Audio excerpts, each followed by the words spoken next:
All right, let's get right into this one. Ladies and gentlemen, the blue wave Democrats were banking on is starting to look a whole lot more like a blue trickle. Now, that's because another socialist-backed far-left progressive has just defeated the Democratic establishment.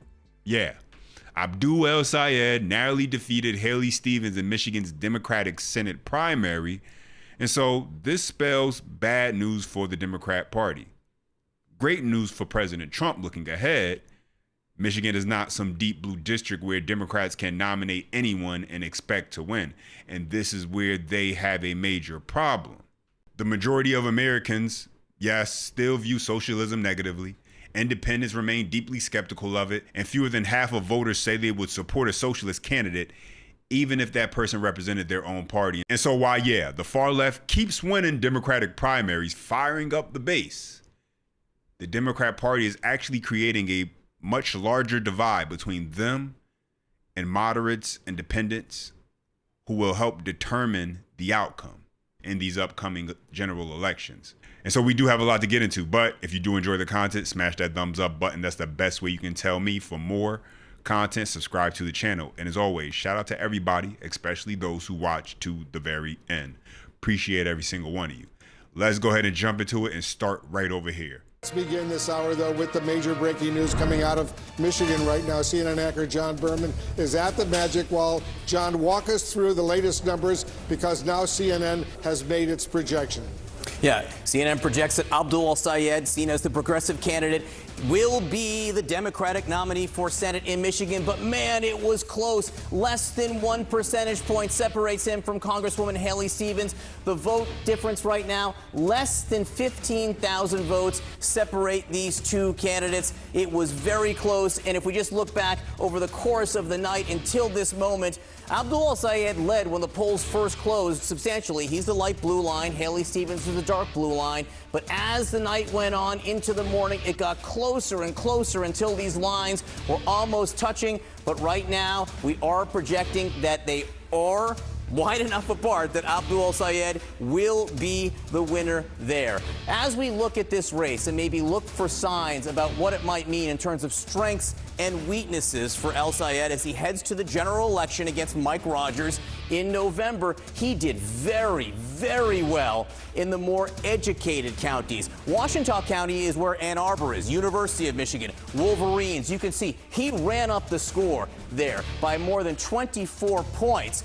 But right next door in Wayne County, which is the most populous county in the state, about 18% of the vote, it is where Detroit is, also where Dearborn is. Haley Stevens actually won. Wayne County, it has working class voters. It also has a large African-American population. If Abdul El-Sayed wants to do well, wants to win in November, he is going to have to make up ground in Wayne County with some of these voting groups where maybe he was not quite as strong in the primary. He'll need to heal some of those rifts. And one other thing. All right, and so you just heard that. So let's break this down. You got Abdul El-Sayed, the candidate who said he is not a socialist, ladies and gentlemen, not a card-carrying member of the DSA. That's his whole thing, right? Now, don't get it twisted. He did campaign with the socialists. He was endorsed and backed by the socialists. He does have socialist policies and an agenda that he wants to push. But once again, he's saying he's not a socialist. Oh, and by the way, when it comes to the numbers, as far as where he performed well, as you just heard right there, he performed well in the same areas that the socialists are able to gain support from when it comes to the so-called educated areas. And just for clarification, educated meaning, you know, college educated, not actually smarts, as we're figuring that out right now with these people. But nonetheless, also having issues with, same way these DSA candidates are having problems with the working class, with black voters. I mean, so let's go ahead and jump into this where you got Mike Rogers, the Republican Party candidate, making it very clear that this is a clear distinction between the two. This is about as far apart as far as ideology, as far as decisions and choices that you will have to make. And Mike Rogers, listen to what he has to say.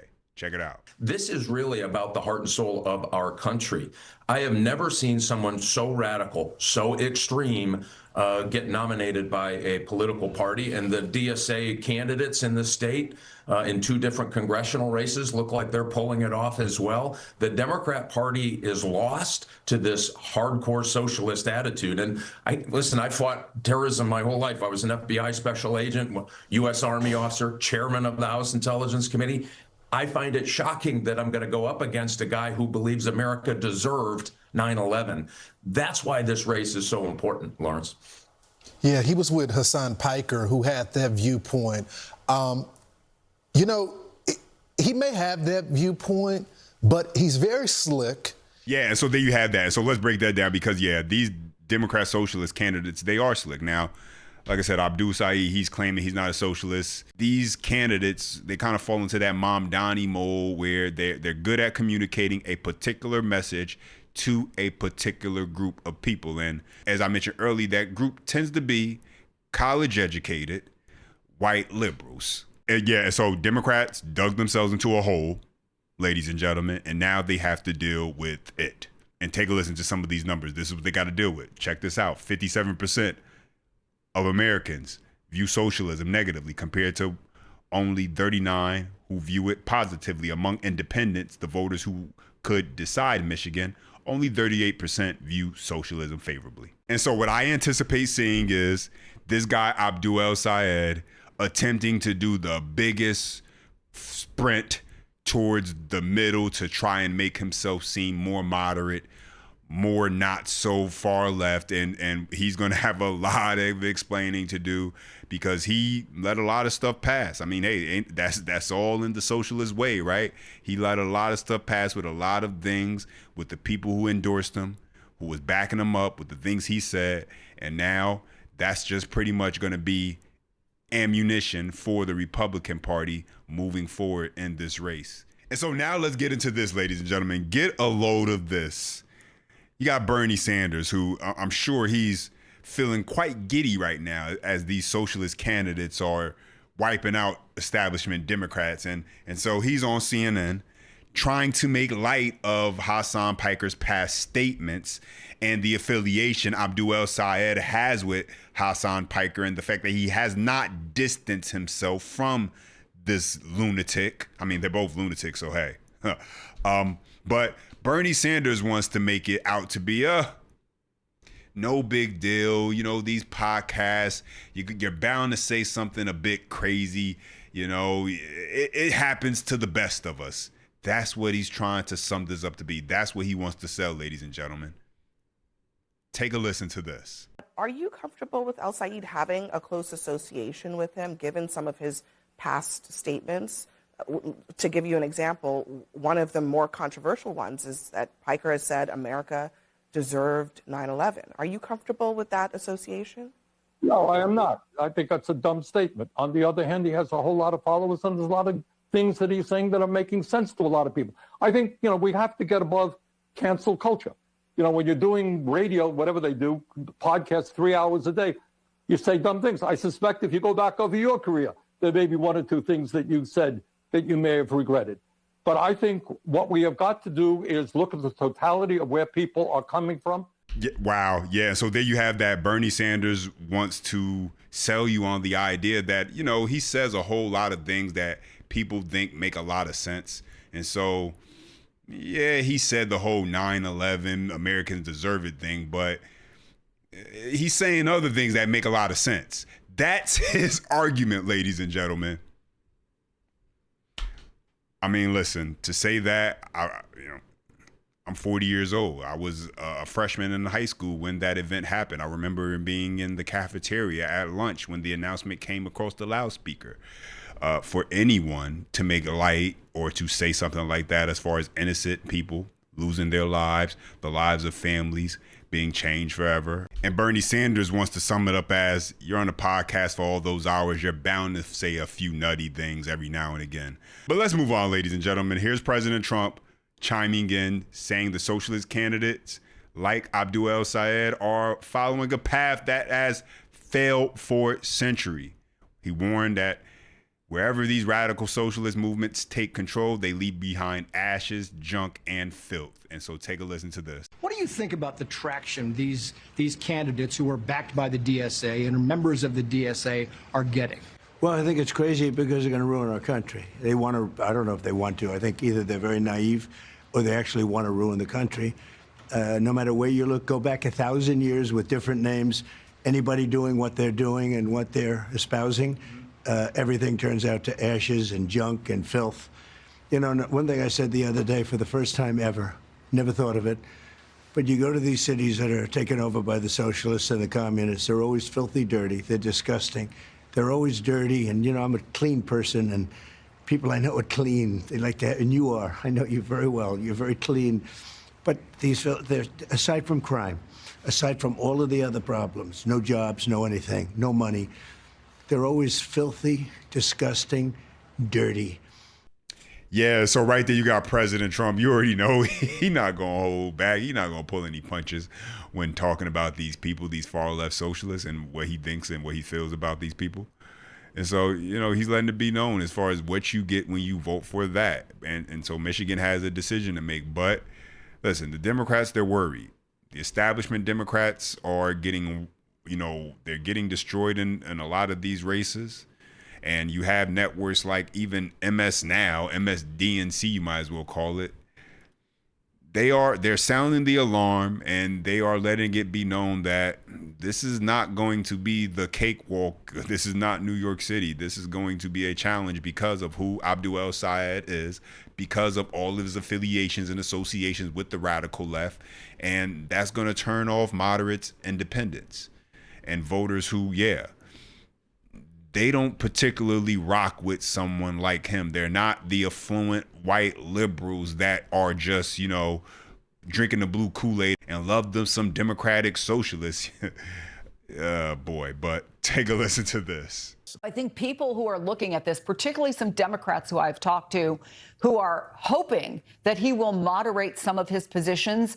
I think one of the key ones to point to that he is not going to, you just heard him talking about Israel. And I want to tell you really quickly, as I was getting on the plane this morning, a guy who is a big fan of MS Now said to me, I'm anxious to see who wins. And I said, oh, did you vote? And he said, yes, I voted for Haley Stevens. And I said, oh, why?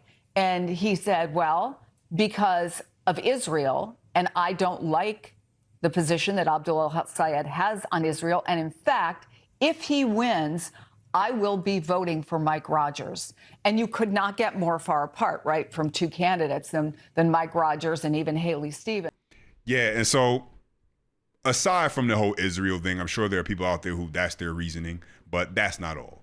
It's not, ladies and gentlemen, which brings me to this next part, because as we were discussing before, when you looked at the maps and we're showing the issue that he had with the Detroit area and how he lost there. The disconnect is because these DSA, there's a disconnect between them and the blue collar community, the black community, the people who they say that they're looking out for and that they want to fight for. There's a clear disconnect there where they're not fully invested in saying that they rocking with this guy. It's not there. They're looking at what this guy stands for. They're looking at what these candidates and what this organization and what this movement stands for. And many of these Democrats who aren't just hook, line, and sinker like these white liberals who are educated, they're questioning a lot. And that's going to be a big thing going into November, obviously. But take a listen to this. Sher Michael on CNN with a little bit more on that. Check it out. Well, we're hoping that Democrats make the catastrophic mistake of electing El-Sayed, and I'll tell you why.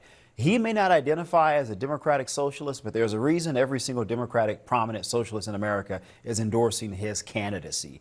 There's a reason why when you look at polling, segmentation of voters, older African-American voters are not registering and supporting him in high numbers. Blue-collar, non-college degreed Michiganders are not supporting him in high numbers. And so if you're a Democrat and you're trying to figure out your micro-targeting, where can you pull the coalition together to beat a Mike Rogers, who, by the way, only lost by 19,000 votes against Alyssa Slotkin several years ago, the closest Senate race in Michigan history, you have got to be nervous about whether or not this guy can pull together that traditional coalition that Kieran is definitely familiar with as a Democrat to get him across the finish line. I'm not convinced that he is. There's a lot about this guy and his views that have not been revealed to Michiganders on a broad scale yet, and I promise you we're going to target him hard and heavy. Yeah, so there you have that right there. I'm just going to go ahead and leave right here. Listen, while nothing is guaranteed, you still have to do the work. Republicans can't take this lightly and think it's going to be a walk in the park or they simply have this in the bag. You still got to do the work, but take a look at this, ladies and gentlemen. Dems vote for El Sayed despite warning signs, and then take a look at the numbers as far as the lead that Rogers has versus El Sayed or versus Stevens. And we know now that it will be Rogers versus El Sayed, and take a look at the difference. Oh, man. And so Democrats, they've done this to themselves for sure. Those are my thoughts in the update. Now I want to hear from you. Drop your comments down below. I do appreciate when you guys chime in. Don't forget, smash that thumbs up if you enjoy the content. For more, subscribe to the channel. And as always, until next time.